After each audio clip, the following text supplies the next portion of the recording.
नमस्कार दोस्तों, from the stables to the spotlight के पहले अध्याय में आप सभी का स्वागत है।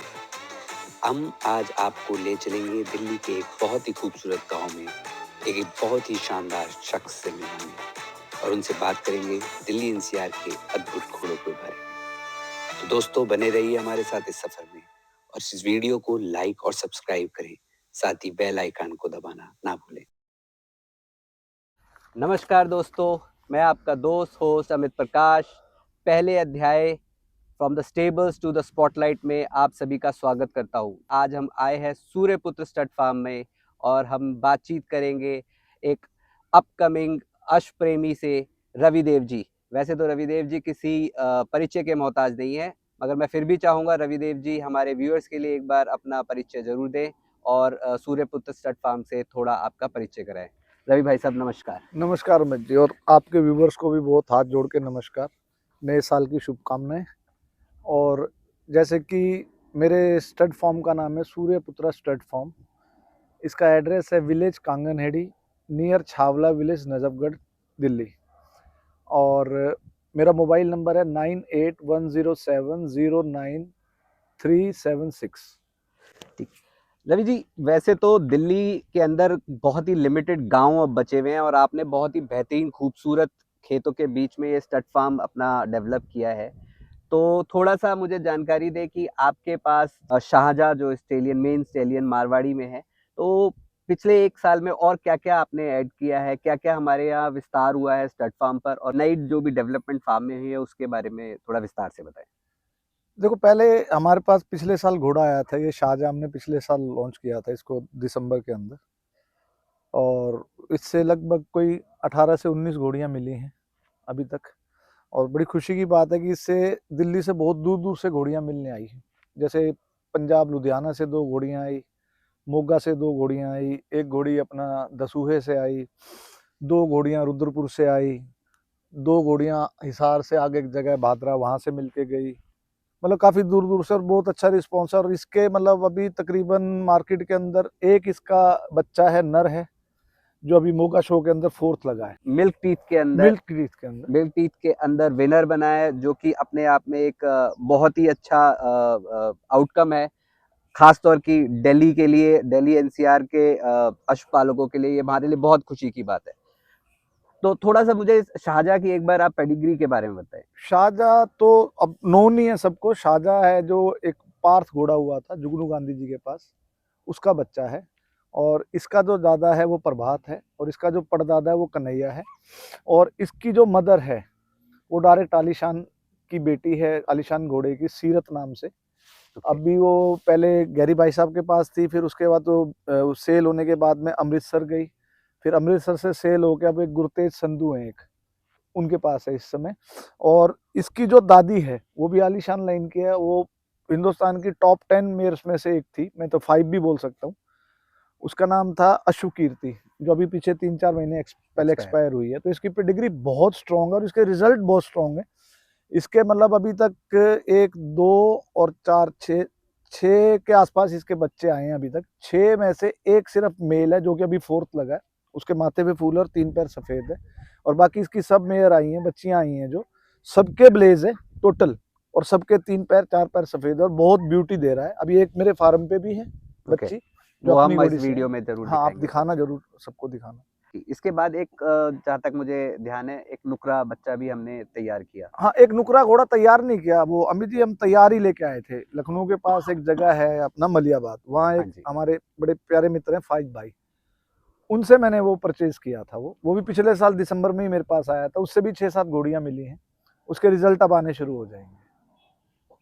इसके अलावा आपने कोई स्टेलियन अभी तैयार कर रहे हैं या कोई बच्चा आप तैयार कर रहे हैं? नहीं, इसके अलावा जैसे अब ये 2 तो हो गए, एक नुकरे में हो गया, एक मारवाड़ी में हो गया। मारवाड़ी में हमने 2 और करे हैं। एक मेरा अपना घर का ही बच्चा पैदा है, लाल रतन का बच्चा है, जो बजरंगी के नाम से बहुत बजरंगी। फेमस है यूट्यूब पे। अभी वो 29 महीने कुछ दिन का हुआ है। ओके। तो अभी कल ही हमने उसको एक घोड़ी पे भी छोड़ा है। अच्छा, तो आपने उसकी मीटिंग चालू कर हाँ, दी उसकी है। मैटिंग चालू कर दी। अपनी एक घोड़ी थी, उसके ऊपर छोड़ा है उसको। और एक मैंने अभी पिछले महीने एक बच्चा परचेज किया है अपना, यहाँ से गुजरात से, महसाना के पास से। और वो पंचकल्याण, काला पंचकल्याण घोड़ा है। और वो 31 महीने का हो गया। और वो है राजशेखरा करके घोड़ा, बहुत फेमस है, जी जी। उसका है वो डायरेक्ट, ओके। राजशेखरा का है। और अपना रत्नाकर लाइन का घोड़ा है। रत्नाकर तो लाइन का अभी घोड़ा। क्या है कि जो मैं एक पैकेज बनाना चाह रहा था अभी, जिनके पास घोड़ियां हैं, कि आपको किसी भी ब्लड लाइन का चाहिए, अगर आपको देवली लाइन का चाहिए तो शाहजहाँ है मेरे पास, बिल्कुल। अगर आपको आलीशान लाइन का चाहिए तो बजरंगी है मेरे पास, अगर आपको रत्नाकर लाइन का चाहिए तो काला पंच कल्याण है। अभी हमने उसका नाम नहीं रखा है, बल्कि मैं व्यूवर से बोलूंगा कि भाई आप कोई नाम सजेस्ट करेंगे, जिस नाम पे सबसे ज्यादा सहमति बनेगी वही नाम हम रख लेंगे। तो दोस्तों, आपसे सभी से ये निवेदन है कि इस हमारे काले पंच कल्याण बच्चे के लिए अपना तरफ से नाम सुझाएं, कमेंट्स में उसके लिए एक अच्छा बेहतरीन नाम बताइए। तो रवि भाई, अब मुझे ये बताएं कि जैसे अब हमारे पास टोटल 4 स्टैलियन हो गए, हाँ, क्योंकि हमने चार हो गए। बच्चे भी तैयार कर दिए। तो अब एक पैकेज आपने क्या रखा हुआ है इनका? अब कैसी फीस रहेगी? क्या मतलब, क्योंकि देखिए इस टाइम मार्केट में बहुत से लोग हैं, लाख-लाख, 2-2 लाख रुपए की फीस ले रहे हैं। तो हर घोड़ा पालक के लिए वो फीस जो है कंफर्टेबल नहीं होती। जबकि चाहते सब लोग हैं एक अच्छे अश्व से अपने घोड़ी को मिलवाना। मेरा पिछले साल से पैकेज है 51,000 का, बहुत लोगों को पता भी है इसके बारे में, मैं एक बार फिर रिपीट कर देता हूँ। अभी हमारे पास जो 3 मारवाड़ी घोड़े हो गए अब, जी। एक तो अपना शाहजहाँ हो गया, एक बजरंगी हो बजरंगी। गया और एक वो काला पंच कल्याण। हमने इन तीनों की फीस एक ही रखी है, 51,000। 51,000 के अंदर हमारा पैकेज ही है। एक साइड का टेम्पू का किराया हम देते हैं, उसके बाद में 2 बारी डॉक्टर हमारे यहाँ घोड़ी चेक करता है, उसकी फीस हम देते हैं। 18 दिन की स्टेबलिंग फ्री है, और अगर घोड़ी किसी कारण से खाली रह जाती तो अगली बारी घोड़ा हम फ्री छोड़ते हैं। सिर्फ उससे हम स्टेबलिंग चार्ज स्टेबलिंग चार्ज। करते हैं, और क्या नाम है अपना, डॉक्टर की फीस चार्ज करते हैं, इसके अलावा कुछ नहीं करते। हमारे 17-18 कस्टमर हैं, सेटिस्फाइड कस्टमर हैं। अगर आप बोलोगे मैं नंबर दे दूंगा, सब लोग हैप्पी हैं उस चीज़ से। नहीं, वो तो देखिए पिछले कुछ समय के अंदर आपने जो नाम इस मैं इसे व्यवसाय नहीं बोलूँगा, बट घोड़ा प्रेमियों के बीच में जो आपने नाम कमाया है, वो आपके लिए हर जगह इस चीज़ के लिए फ़ेमस है कि रवि देव जी सभी लोगों के साथ जिस तरीके का उनका व्यवहार है और जिस तरीके का प्रैक्टिकल आपका रिस्पॉन्स रहता है लोगों को, जो हेल्प आप कर रहे हैं, उसके लिए सभी आपकी तारीफ़ करते हैं और सराहनीय है वो। नहीं, वो उस चीज़ के लिए तो मैं सबका धन्यवाद करता हूँ। देखो, व्यापार जो है ना, व्यवहार का है, व्यवहार का। घोड़ा है, घोड़े के तो रिजल्ट से आदमी को लेना देना है ना, तभी तो बिल्कुल। आएगा हमारे पास। लेकिन बाद में जो आगे चल के व्यवहार चलता है, हमने जो अगर अपनी कोई कमिटमेंट करी है तो हमने उसको पूरा करा है। आपको मैं एक किस्सा बताता हूँ। मेरे पास लुधियाना से घोड़ी आई एक मिलने के लिए, उन्होंने किसी बहुत नामी घोड़े वाले के यहाँ उसको छोड़ा था। वो 8 महीने वो घोड़ी खाली रह के उनके पास आ गई। उनका मुझे फोन आया, और उन्होंने मेरे को ये बोला कि गोल्डी नाम है उनका, वो शायद वीडियो में सुन भी रहे होंगे, कमेंट भी करेंगे। तो गोल्डी का फोन आया, बोला अंकल ऐसे ऐसे हमने आपका वीडियो देखा और हमने घोड़ी आपके यहाँ भेजनी है मिलने के लिए। मैंने कहा बेटा भेज दो, कोई बात नहीं। तो बोला लेकिन अंकल एक प्रॉब्लम है घोड़ी के अंदर। मैंने कहा क्या प्रॉब्लम है? कह रहा है वो 8 महीने हमने किसी के यहाँ छोड़ी थी तो वो घोड़ी खाली आ गई। मैंने कहा कोई बात नहीं, खाली आ गई तो कोई बात नहीं। मैंने कहा आपको उन्होंने वीडियो डाला कि आप घोड़ा छोड़ा या डॉक्टर से? मैंने बोला जी वीडियो कुछ नहीं डाला। मैंने कहा कोई नहीं, आप भेजो घोड़ी, देखते हैं, क्योंकि हमारे यहाँ डॉक्टर आते हैं, अगर कोई घोड़ी में प्रॉब्लम है डॉक्टर बता देते हैं पहले ही। एब्सोल्युटली। वो घोड़ी आई मिलने के लिए, डॉक्टर ने चेक करी, हमने उसको 2 जंप दिए, 30-30 घंटे बाद 2 जंप दिए उसको।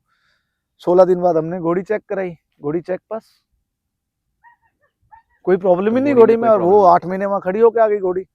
मैंने उसको फोन किया, मैंने कहा गोल्डी बेटा मुबारक हो, और आपकी ये घोड़ी जो है ये मिल गई है, मैं इसको भेज रहा हूँ, क्योंकि भेजने का किराया मैं पे करता हूँ। तो उसने बोला नहीं अंकल आप इसको भेजो मत, मैं दूसरी घोड़ी भेज रहा हूँ, वो घोड़ी आएगी, ये वापस टेम्पू में चली जाएगी। मैंने कहा ठीक है, जो भी मैं आपको होगा मैं पे कर दूंगा। उनकी दूसरी घोड़ी आई, फिर उन्होंने बताया कि अंकल ये भी कहीं पे गई थी तो 3 बार इसको जंप दिया, ये घोड़ी रुकी नहीं। मैंने कहा कोई नहीं, तू भेज, देखते हैं। वो घोड़ी आई, डॉक्टर से चेक कराई, हमने उसको 2 जंप दिए। उस घोड़ी को तो हमने 14 दिन बाद ही चेक करा दिया था। चेक कराया, उनको वीडियो डाल दी, घोड़ा जंप दिया, उसकी सारी वीडियो हम डालते हैं। घोड़ी हीट पे है उसकी भी वीडियो, अगर घोड़ी को हम हीट का इंजेक्शन दे रहे हैं उसकी वीडियो है, घोड़ी को घोड़ा दिखाया 2 बारी दिखाया उसकी वीडियो है, डॉक्टर ने उसको चेक करा उसकी वीडियो, तो हमारा पूरा वो है। तो वो उसकी वो घोड़ी आई, वो भी चेक पास हो गई। मैंने उसको फोन किया, मैंने कहा बेटा ये भी तेरी चेक पास होगी, बड़ा खुश हुआ। मैंने कहा इसको मैं भेज रहा हूँ। बोला अंकल इसको भेजना मत आप घोड़ी को। मैंने कहा दूसरी भेजनी है क्या? कह रहा नहीं दूसरी नहीं भेजनी है, एक्चुअल में मैं घोड़ी को मैं खुद लेके जाऊंगा यहाँ से, और मेरा मन है कि मैं एक बार आपसे मिलूं। मिल के जाओ। तो फिर आए वो दो लोग, थार गाड़ी लेके आए, पीछे उनके वो था, 3 लोग लड़के आए थे वो मेरे पास यहाँ फार्म पे रहे, मैं उधर अड़ोस पड़ोस में भी लेके गया उनको, 2-3 फार्म भी दिखाए, तो वो बहुत सेटिस्फाइड थे। क्योंकि देखो कस्टमर अगर सेटिस्फाइड है, सबसे पहले तो हमारा व्यवहार ठीक होगा तभी तो सेटिस्फाइड होगा। एब्सोल्युटली। जब भाई साहब एक बात है ना जी, जब हमने ठोक के अपनी फीस ले ली उससे 51,000 रुपये, तो फिर हमारा फर्ज बनता है ना उसकी घोड़ी भर के जाए। तो ऐसे भी घोड़ियां भर के गई हैं। हमारा तो ज्यादातर क्या है कि बैक टू बैक एक घोड़ी भर के गई है तो उन्होंने दूसरी भेज दी, जो सेटिस्फाइड। दर्शकों, ये मैं आपको बोलना चाहूंगा कि किसी भी कार्य को करने के लिए ना एक प्रैक्टिकल और साइंटिफिक तरीका होता है। जब आप उस प्रोसेस को फॉलो करते हैं तो सक्सेस मिलनी वाजिब है। कोई दुनिया की ताकत आपके सक्सेस मिलने से रोक नहीं सकता। और जो ये पैकेज हमारे बड़े भाई रविदेव जी ने स्टार्ट किया है 51,000 का, जिसमें आपको 3 मारवाड़ी घोड़े मिलते हैं चूज करने के लिए अलग अलग लाइन से। देखिए, वो बहुत ही साइंटिफिक और प्रैक्टिकल तरीके से वो पैकेज ऑफर किया गया है। बहुत कोई वेगली एक ऑफर उन्होंने नहीं मार्केट में छोड़ दिया है। यहाँ पर आपकी घोड़ी को बाकायदा 2 बार डॉक्टर द्वारा चेक किया जा रहा है और कंफर्म होने के बाद ही वो घोड़ी यहाँ स्टेबल से जा रही है। डेफिनेटली पहले 18 दिन आपको स्टेबलिंग जो है फ्री मिलती है, मगर बाद के दिनों में आपको स्टेबलिंग देनी पड़ेगी, चार्जेबल है वो। मगर जो एश्योरेंस यहाँ पे रवि भाई ने दिया है और जो प्रैक्टिकल एक प्रोसेस यहाँ पर उन्होंने डेवलप किया है, तो ये अपने आप में सराहनीय है। और क्या क्या जानवर अब हम ऐड कर चुके हैं अपने पास अभी भाई?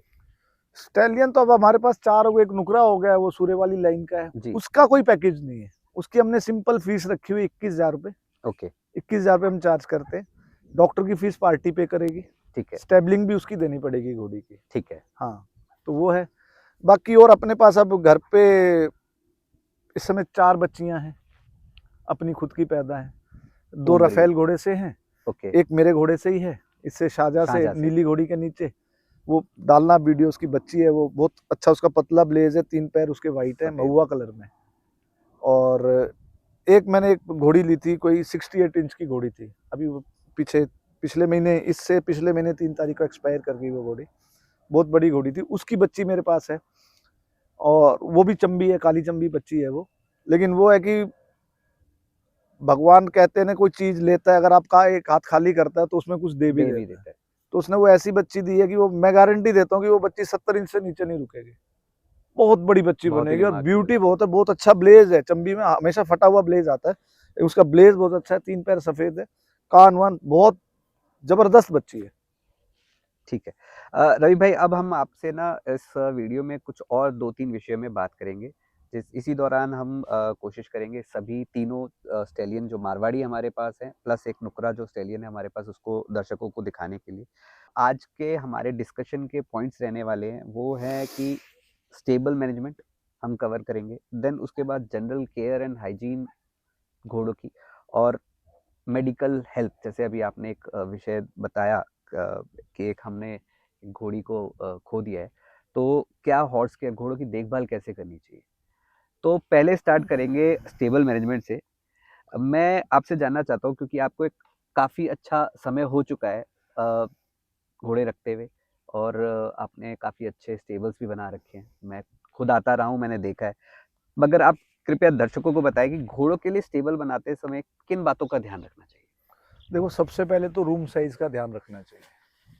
देखो, किसी भी जानवर के लिए मिनिमम साइज, मैं बता रहा हूँ, मिनिमम साइज स्टेबल का, फ्रंट उसका 12 फुट तो मिनिमम होना चाहिए, और डेप्थ उसकी मिनिमम 15 फुट होनी चाहिए, ये मिनिमम है। 12x15 का, 12x15 मिनिमम होना चाहिए। और अगर कोई घोड़ी है जिसके नीचे बच्ची है या बच्चा है, उसका साइज 15x20 का होना चाहिए। 15x20 का। हाँ। दर्शकों, आपके पास कोई ब्रूड मेयर है तो एटलीस्ट 15x20 का आप एक कमरा उनको दें, ताकि जब भी वो प्रजनन करे उसके बाद जब छोटा बच्चा उसके साथ हो तो वो दोनों आराम से उसके अंदर हाँ, क्योंकि गीला हो जाता है, 2 की वजह से अगर छोटा कमरा होगा तो गीला हो जाता है, फिर बच्चे का बीमार होने का, नमूनिया होने का बहुत खतरा रहता है। तो दूसरी चीज मुझे बताएं, घोड़ों को रखने के लिए, स्टेबल बनाने के लिए किस तरीके की जगह उपयुक्त है? कच्ची, पक्की, सैंड वाली, रेत वाली मिट्टी होनी चाहिए, देखो, या किसी भी तरीके की मिट्टी चल सकती है? मिनिमम जो रिंग साइज है ना, रिंग साइज है वो, मतलब जैसे एक गोला है, तो इस कोने से इस कोने 75 फीट से लेके 100 फीट होना चाहिए। ठीक है। अगर सेंटर से करते हैं तो 50 फुट का एक ऐसे गोला बना दो, बीच में रख के 50 फीट 50 के फुट खोल रेडियस के से एक रेडियस से गोला बना गोला दो। बना दो। इतना तो जानवर को चाहिए ही चाहिए, पैडक। पैडिक चाहिए लंजिंग के लिए, और उसके अलावा रूम चाहिए। ये तो अब आप ये समझो कि मैं अगर आपको बोलूँ तो जैसे अब मेरा ये बना हुआ है शेड, ये बना हुआ है, तो मेरा ये 80 फुट लंबा है और तकरीबन 48 फुट चौड़ा है। तो इसमें बीच में एक 10 फुट की गैलरी है, तो दोनों तरफ रूम्स हैं। तो उसमें क्या है कि एक ना लुक भी अच्छा आता है, फिर जानवर भी सब एक दूसरे को आमने सामने साइड वाइड से देखते हैं, तो मन लगा रहता है। और इसमें एक बड़ी खुशी की बात होती है कि जब आप अंदर घुसते हो, स्टेबल की तरफ चलते हो, तो सारे जानवर मुंह निकाल के जब बाहर आपको देखते हैं और बुलाते हैं ना, उससे ज्यादा खुशी की बात ही कुछ नहीं। अच्छा, अब आपको स्टेबल के अंदर घोड़ों की सुरक्षा के लिए कौन सी सावधानी बरतनी चाहिए? कुछ पर्सनल एक्सपीरियंस आपके भी हैं, कुछ मेरे को भी जानकारियां जो दोस्तों से यारों से मिलती हैं, स्पेसिफिकली इलेक्ट्रिसिटी को लेके जो सबसे ज्यादा प्रॉब्लम रहती है, तो उसके लिए आप क्या मुझे गाइड करेंगे कि क्या क्या दर्शकों को क्या सावधानियां बरतनी चाहिए स्टेबल के अंदर? स्टेबल में भाई साहब इलेक्ट्रिसिटी का तो बहुत ज्यादा ध्यान रखना पड़ता है। घोड़े के मुंह की रीच से कोई भी बिजली की तार बहुत दूर होनी चाहिए। ये तो आप समझ लो। मैं आपको एक छोटा सा ही किस्सा बता देता हूँ, आप बोलोगे किससे बहुत सुनाता है। ये मेरा शेड था, पहले मैंने इसका डाला हुआ था, बांस का। ये शेड उड़ गया कोई 4 महीने पहले, दिल्ली में बहुत जबरदस्त आंधी आई थी, शेड उड़ गया। तो मुझे शेड हटा के ऊपर मैंने फिर प्रोग्राम बनाने की लोहे का शेड डालूंगा, टीन का। मैंने बिजली वालों को बुला लिया, मैं बैठ गया साइड में, और बिजली वालों ने क्या लापरवाही कर दी, वो तारे काटते काटते, पंखे ट्यूबलाइट उतारते उतारते, उन्होंने एक तार नीचे लंबी छोड़ दी, काट के ऐसी छोड़ दी, उसमें करंट था। वो तार उसके घोड़े के जो गेट था लोहे का, उससे टच हो गई, और वो मेरा सबसे प्यारा जो मेरा बजरंगी है, उसको करंट लग गया। आपका अकेले का प्यारा नहीं है, वो हम सबका प्यारा है। नहीं, हाँ, वो सबका ही है। अब वो क्या हुआ कि एक मुकद्दर होता है भाई साहब, मैं ऐसे साइड में बैठा था, तो मुझे ना आवाज आई धड़ाम से गिरने की। तो मेरी जैसे आदत है, मैंने कहा गुंडा सो रहा होगा, लेट गया ये। तो मैं पता नहीं क्या हुआ, मैं ना खड़ा हो गया कुर्सी पे से, और मैंने जाके देखा तो इसको करंट ने पकड़ रखा था, और ये पड़ा आया था तड़फड़ा। और जब मैं एकदम से गया, मुझे भी करंट लग जाता, क्योंकि मेरे को नहीं था, क्योंकि मेरे को प्यारा बहुत है ये। बिल्कुल एकदम से। तो मेरे को स्टाफ ने बोला भाई साहब रुको रुको रुको रुको, मैं रुका, फिर उन्होंने एमसीबी ऑफ करी, नहीं तो मैं भी उसके साथ ही चिपक जाता। तब मैंने बहुत उनको डांटा, बिजली वालों को। मैंने कहा तुम्हें पता है जानवर है नीचे, तार भाई साहब ऐसे छोड़ रहे हो, कम से कम पीछे से एमसीबी ऑफ कर लो।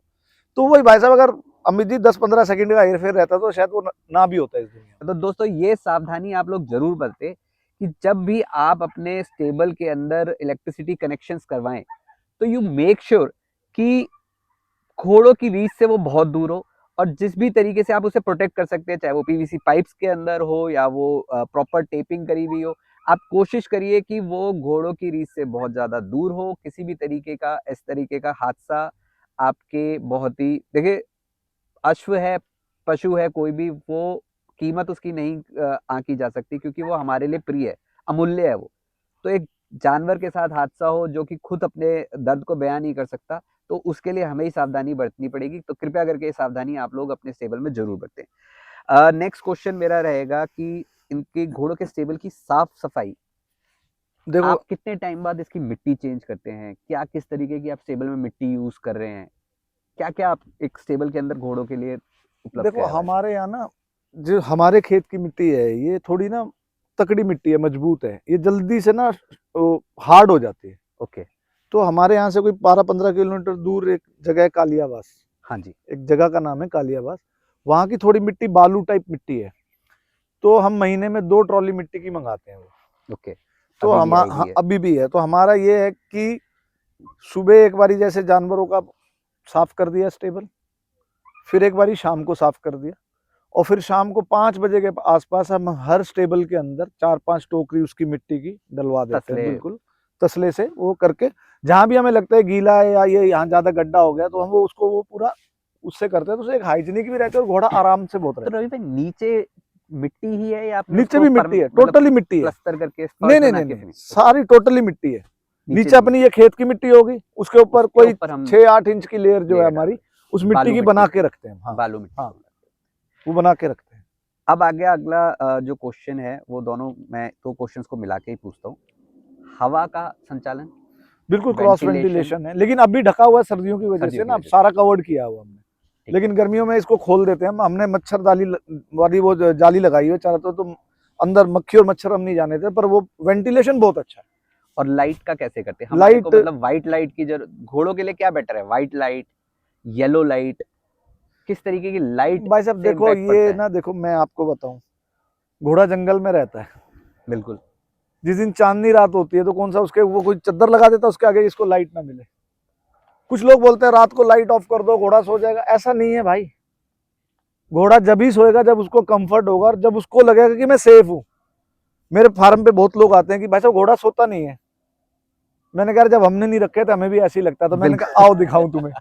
मैं नहीं। दिखाता हूं, मेरे घोड़े गधे बेच के सो रहे होते हैं दिन में। बिल्कुल बिल्कुल। दाना वाना खाया, पानी वानी पिया, थोड़ी देर ऐसे सोते हैं और ऐसे सपने देखते हैं और ऐसे सपनों में दौड़ रहते हैं, गुर्र गुर्र गुर्र, और पैर चल रहे हैं लेटे लेटे। तो बहुत, घोड़े को जहां सेफ्टी नजर आएगी वहीं वो सोएगा तसल्ली से। पीछे एक वीडियो बहुत फेमस हो रहा था कि घोड़ा अगर पता नहीं 2 मिनट सो जाए तो उसका हार्ट फेल हो जाएगा, और मैं नहीं किसी का नहीं, नाम नहीं लूंगा, बट ऐसा एक वीडियो जो है काफी वायरल हुआ था।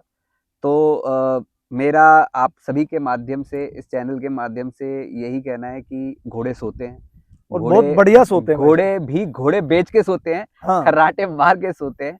मगर जैसा रवि भाई ने बोला, जब तक घोड़ा अपने आप को सेफ नहीं महसूस करेगा वो लेट के नहीं सोएगा। अच्छा, अब जैसे सर्दियों का मौसम आ गया, गर्मियों में तो हम लोग मैट, क्योंकि मेरे स्टेबल थोड़े से मैं मैट यूज करता हूँ, आपके यहाँ मिट्टी है, तो सर्दियों में आप क्या पराली डालते हो? जैसे हम अभी पराली डाल रहे थे फिलहाल। नहीं नहीं, हम कुछ नहीं डालते, हम सिर्फ उसको मेंटेन रखते हैं, नीचे गीला नहीं रहने देते। ओके। अगर कहीं गीला हो गया तो हम उस मिट्टी को हटा के वहां ताजी मिट्टी डाल देते हैं। हम गीला नहीं रहने देते बस। ओके। चाहे सर्दी हो गर्मी, हम गीला नहीं रहने देते। और घोड़ों के स्टेबल में पानी की व्यवस्था कैसी होनी चाहिए?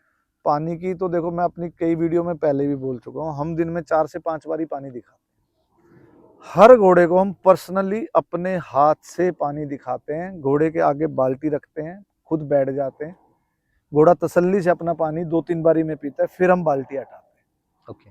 हमारे अगर 4 बारी पानी दिखाएंगे गर्मियों में, 5 बारी 6 बारी भी हम पानी दिखा देते हैं। हम घोड़े को अपने हाथ से पानी दिखाते हैं, हमारी तसल्ली हो जाए घोड़े ने पेट भर के पानी पी लिया, तब हम बाल्टी हटाते हैं। कुछ लोगों का मानना है या कहना है कि घोड़े के स्टेबल में पानी हमेशा अवेलेबल होना चाहिए। नहीं नहीं, कभी भी नहीं करना भाई साहब ये चीज। एक तो क्या होता है कि पानी के अंदर बैक्टीरिया बहुत जल्दी बनते हैं।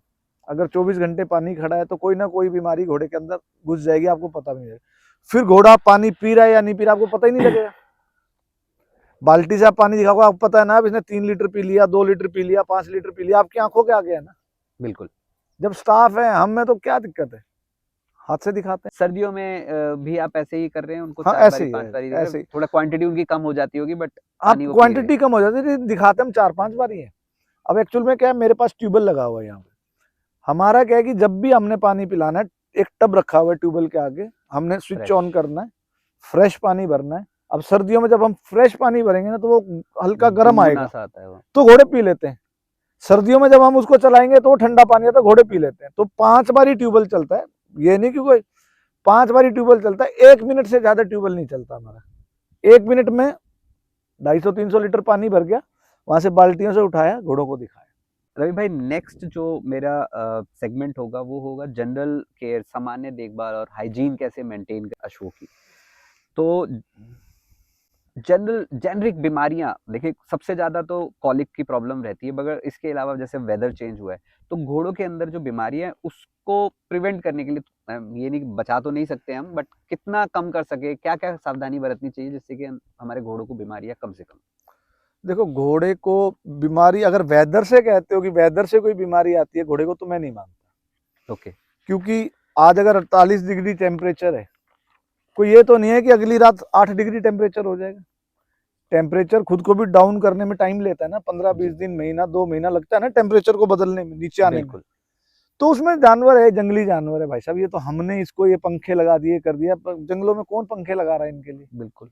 और मारवाड़ी घोड़ा तो ऐसे, इसको गर्मी में खोल दो, इसने जाके ही धूप में खड़े होना है। हाँ, मारवाड़ के अंदर तो वैसे ही जो टेम्परेचर है, तो पुराने समय टेम्परेचर ये से कहते कुछ थे नहीं है। बहुत घोड़े हाई की रहता है। सबसे बड़ी बीमारी की देखो 3 प्रॉब्लम आती है घोड़े को। एक पेट की प्रॉब्लम आती है। जी। पेट की प्रॉब्लम के सिर्फ 2 ही रीजन है, तीसरा कोई रीजन ही नहीं है। एक रीजन है कि अगर आपने उसको गंदा पानी पिला दिया, पहली बात तो घोड़ा पिएगा नहीं, जब आप उसको पिलाई गंदा पानी तो कब तक प्यासा रहेगा। हाँ, जब आप उसको कुछ और अवेलेबल नहीं करा रहे हो हाँ, तो अब कभी तो उसकी खा खा के आपने भर पिएगा। के रख दिया, उसके अंदर काई बन गई, कुछ बन गया, तो अब वो जहां गंदा पानी पिएगा वहीं फंस जाएगा, उसको गंदे पानी से पेशाब का बंद लगेगा उसको। ओके।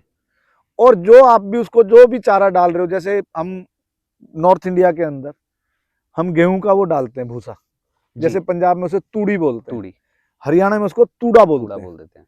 ठीक है भाई साहब, उसका एक स्पेशल वो आती है मशीन उसको साफ साफ करने की। के लिए। आप कभी वो मशीन यूज करना अमित जी, आप देखना 10 किलो के अंदर कम से कम आधा किलो मिट्टी निकलती है। ओके। उसको तूड़ा छान के डालो, वो बहुत बारीक सा बारीक होता है, डस्ट सा मिट्टी भी होता है होती उसके है, और अंदर वो। उसका ही रेशा बहुत पतला होता है, वही अंदर जाके कोलिक बनाता है। उधर रखवा, ठीक है। तो ओके। उस तरीके से साफ साफ पानी, साफ खाना घोड़े को डालो, थोड़ी बहुत एक्सरसाइज, ज्यादा मैं नहीं करा, 10 किलोमीटर 20 किलो, कई बोलते हैं जी हम 50 किलोमीटर घोड़ा चलाते हैं, भाई हमारे पास तो टाइम नहीं 50 किलोमीटर चलाने का। बिल्कुल, यहाँ और दिल्ली 10 में 10 कहाँ घोड़ों जगह को 50 मिलेगी। 50 किलोमीटर चलाए तो हम तो पंजाब पहुंच जाएंगे। पूरा तो दिन रिंग निकल में जाएगा छोड़ उसके दो, अंदर। घोड़े को जितना व्यायाम चाहिए होता है वो अपने हिसाब से कर लेता है। ठीक है, एक उसको गैस नहीं बनती, ये 2 चीज होती है। अब तीसरी बीमारी घोड़े के अंदर आती है पैर की, हूफ की। हूफ की बीमारी जो है वो घोड़े को हमेशा ओवर ईटिंग से आती है। ओके। जो आप कहते हो ना मैं घोड़े को तकड़ा कर दूं, मैं ये कर दूं, मैं इसको आज ही बना दूं, हीरो बना दूं, ये कर दूं, वैसे वो बीमारी हूफ की आती ही ओवर ईटिंग से है, ज्यादा खिलाने से, कम एक्सरसाइज से। अब रह गई पैर में कीड़े पड़ जाते हैं। अब हम क्या है कि जैसे सुबह ग्रूमिंग करी, ग्रूमिंग करने के बाद में हमने कंगा लिया, उसके गर्दन के बाल करे, साफ पूंछ के बाल करे, रुई लेते हैं हम भाई साहब, रुई लेके उसके कान के अंदर से मैल निकाल देते हैं, और उसके चारों पैर उठा के, कुर उठा के उसको साफ कर देते हैं। अगर आप रेगुलर ये करते रहोगे ना तो घोड़े को कोई बीमारी आएगी नहीं। और टाइमली 35-40 दिन लेट हो जाए, ज्यादा 45 दिन में घोड़े के पैर बनवा लो। ओके। हाँ, दिल्ली एनसीआर में आपको अच्छे फेरियर उपलब्ध है। हाँ बहुत अच्छे हमारे रामफल जी हैं, वो फेरियर है, बहुत टॉप के फेरियर है, हमारा बहुत प्यार है उनके साथ में। आते हैं अपना बना के चले जाते हैं, हम उनको फोन करते हैं, वो बोलते हैं बोलने की जरूरत नहीं, जब मेरे पास टाइम हो मैं बना जाऊंगा। अगर आप बोलते हो तो मैं नंबर दे देता हूँ उनका, अगर आप अलाउ करते हो मुझे तो। नहीं, मेरे को कोई दिक्कत नहीं है, आप हाँ चाहे मैं तो दे रामफल जी का नंबर दे दीजिए, वो सबके लिए उपलब्ध रहेगा। दूंगा। इसके बाद जो नेक्स्ट क्वेश्चन है वो मेरा आपसे ये है कि क्या किसी प्रकार की वैक्सीनेशन की घोड़े को जरूरत है? जैसे डॉग्स में तो वैक्सीनेशन हो जाता है जस्ट बिकॉज ऑफ बाइट के लिए। एक डॉक्टर जुल्फिकार है हाँ जी, गुजरात में कहीं गुजरात पे, में। उनको वैक्सीनेशन की बहुत नॉलेज है, तो मैंने कई बार कांटेक्ट भी करने की कोशिश की पर उनसे हुआ नहीं। पर मोटे तौर पे एक तो रेबिस का कोई इंजेक्शन लगा रहे हैं, ठीक है। एक रेबिस का लगा रहे हैं, और एक वो उसका लगा रहे हैं टिटनेस का। टिटनेस, और ताकि घोड़े को चोट लग जाए तो हाँ, बीमारी टिटनेस ना ना हो, हो। उसके लिए टिटनेस तो मस्ट टिटनेस है। और रेबिस मेरे को ज्यादा इसके बारे में पता नहीं है, क्योंकि मेरी भी डॉक्टर साहब से बात नहीं हुई, तो मैं इस पे ज्यादा नहीं कह सकता। लेकिन भाई अगर कोई जानना चाहता है कि वैक्सीनेशन क्या है, तो डॉक्टर जुल्फिकार अली हैं गुजरात में। गुजरात। आप गुजरात के किसी बड़े ब्रीडर से, या गुजरात के किसी ब्रीडर से, या दिल्ली के कोई उनको जानता हो, तो आप उनसे उनका नंबर लेके उनसे कांटेक्ट करो। टिटनेस के बारे में तो मुझे जानकारी थी, घोड़ियों में तो जो कि मस्ट है, अगर प्रेगनेंसी का टाइम है तो 8वें 9वें महीने के आसपास उसको टिटनेस का इंजेक्शन लगा देना चाहिए। और रह गई बात रेबीज की, मेरे को नहीं मालूम था, जो आज मेरे लिए भी एक नई जानकारी है। तो रवि जी, इस वीडियो को यही समाप्त करते हैं और मिलते हैं अगले भाग में। तो दोस्तों बने रहिए आप हमारे साथ ऐसे ही और भी इंफॉर्मेटिव वीडियोस के लिए, और हम आपको ऐसे ही और बहुत सारे अश्वप्रेमियों से मिलवाते रहेंगे अपने weekly talk show from the stables to the spotlight के थ्रू।